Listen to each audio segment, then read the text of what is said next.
Straight ahead on Tucson Today, this Sunday morning, the Wildcats are Pac-12 champs. We were the only Southern Arizona crew in Las Vegas for the Cats win. Hear from players and find out what this means for the Cats on Selection Sunday. Plus, if you have a kid in school, there's a new way for you to speak up if you don't like what they're learning. We'll tell you about our new tip line in Arizona. And later, red carpets for the Oscars are being rolled out. We'll have a brief look at tonight's Academy Awards lineup. Tucson Today starts right now. From KVOA, investigating for you. This is Tucson Today's Sunday.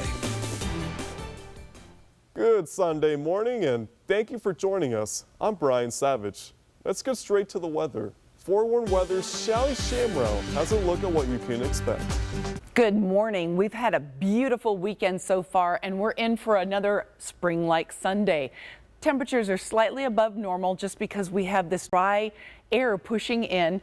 We have a warm start to the week ahead, but we do have a new storm system heading our way that'll probably hit Wednesday afternoon and Wednesday evening. This is all part. Let's take a look now at the news you need to know to start your day. For the second year in a row, Arizona is the Pac-12 champions of men's basketball. News 4 Tucson's Paul Sakala was the only Southern Arizona TV reporter to shadow the Wildcats at the tourney, and he joins us with more from the Las Vegas Strip.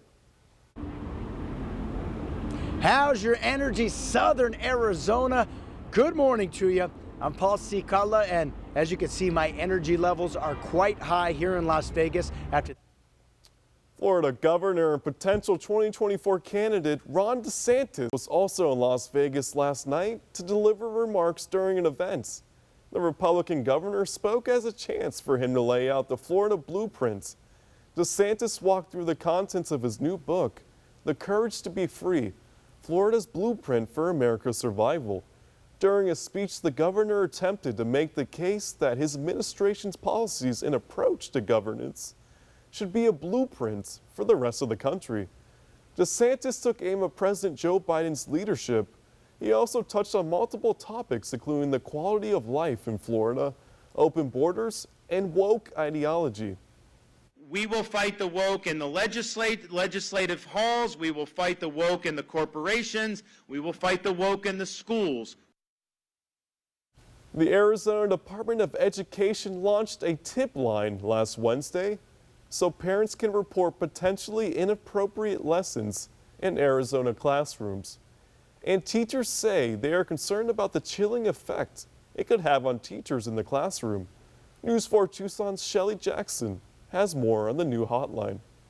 I don't know why the head of our education system would insist on trying to strike fear in the hearts of teachers or in the classrooms. Cheney is the president of the Tucson Education Association.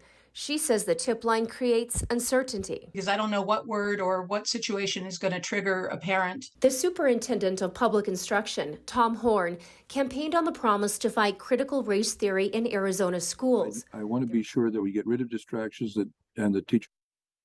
We're sorting through new details on that deadly crash on I-10.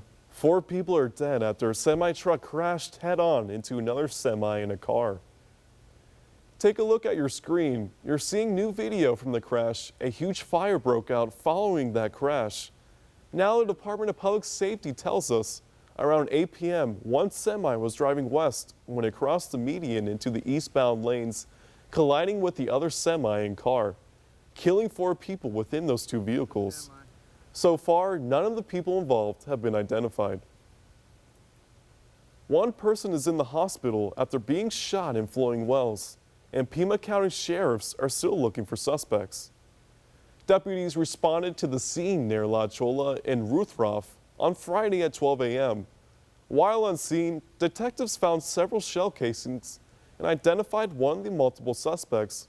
A 16-year-old was arrested in both Pima County Adult Detention Complex and is facing charges of first-degree attempted murder and aggravated assault with a deadly weapon.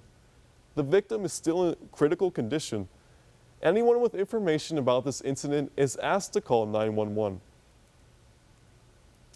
Pre-K students with behavioral issues now have a new way of navigating the long road of school ahead.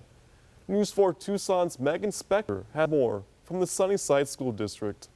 The Sunnyside School District is kicking off a new program, the first of its kind in southern Arizona, helping young students with autism by bringing in behavioral analysts right into the classroom.